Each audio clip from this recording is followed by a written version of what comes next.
सोने की चिड़िया, गोल्डन स्पैरो। अब ये भारत सोने की चिड़िया क्यों रहा?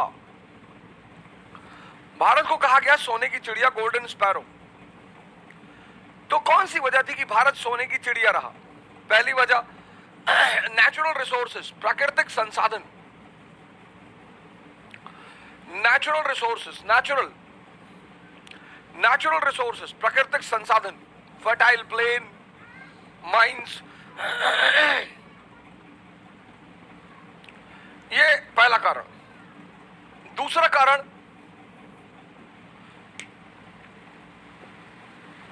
मॉनसून। मॉनसून ने भारत की सिर्फ कृषि व्यवस्था, एग्रीकल्चर को ही फायदा नहीं पहुंचाया, मॉनसून ने भारत को वेस्ट और ईस्ट का जो ट्रेड है, वेस्ट और ईस्ट, यूरोप और पूरब एशिया के बीच का जो ट्रेड है, उसका हृदय स्थल बना दिया, केंद्र बिंदु। पालस ने मॉनसून की खोज की और वहीं से सी ट्रेड की कहानी शुरू हुई। अब आपकी स्टीयरिंग किसके हाथ में है? मॉनसून के हाथ में। तो आप जून के महीने में जब मॉनसून से चलोगे अरब सागर में, तो डेस्टिनेशन क्या होगा? भारत। और अक्टूबर के महीने में जब आप रिटर्न होगे, तो डेस्टिनेशन क्या होगा? भारत।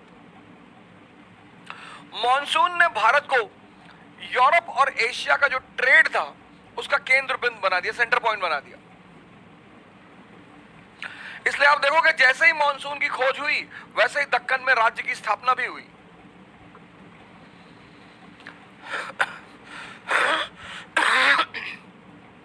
तीसरा, बैलेंस ऑफ पेमेंट, भुगतान संतुलन। बैलेंस ऑफ पेमेंट भारत के पक्ष में रहा। मैक्सिमम एक्सपोर्ट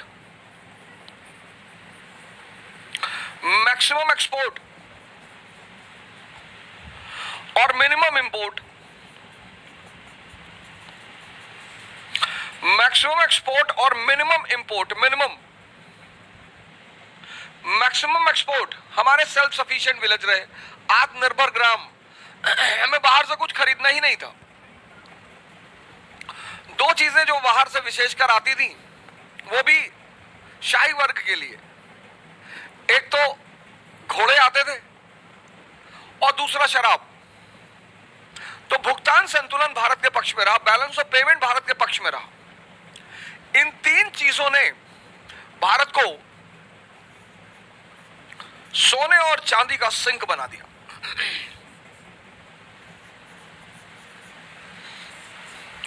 और इसीलिए भारत को सोने की चिड़िया कहा गया। इन तीन चीजों ने भारत को सोने और चांदी का खदान बना दिया और इसीलिए भारत को सोने की चिड़िया कहा गया। अब जब जब ये सोने की चिड़िया कमजोर पड़ी, अगर आप भारत का इतिहास उठाकर देखें, तो विदेशी आक्रमण एक निरंतर फीचर है। लगातार विदेशी आक्रमण, आर्य आए, शक आए, कुषाण आए, हूण आए, मुगल आए, मंगोल आए, अफगानी आए, ईरानी आए और आज आतंकवादी आ रहे हैं। क्योंकि एक तो लैंड ऑफ वेल्थ। तो जब जब भारत कमजोर पड़ा, यह सूत्र है बड़ा प्यारा, इस सूत्र को ध्यान में रखिएगा। समृद्धि, prosperity cannot survive with weakness। यह बहुत प्यारा सूत्र है। समृद्धि कमजोरी के साथ नहीं रह सकती। बहुत प्यारा सूत्र। Prosperity cannot survive with weakness। Example, 1000 AD, अगर आप 1000 AD के भारत को देखें, पॉलिटिकल स्ट्रक्चर, राजनीति, केंद्रीय सत्ता का अंत, एंड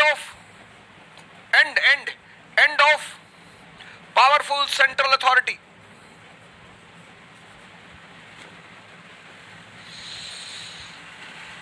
शक्तिशाली केंद्र का अंत, वो जो आप मौर्य साम्राज्य देखते हैं, गुप्त साम्राज्य देखते हैं, खत्म।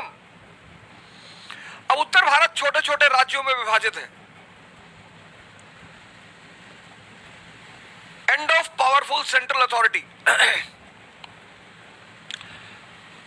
समाज, सोसाइटी डिवाइडेड।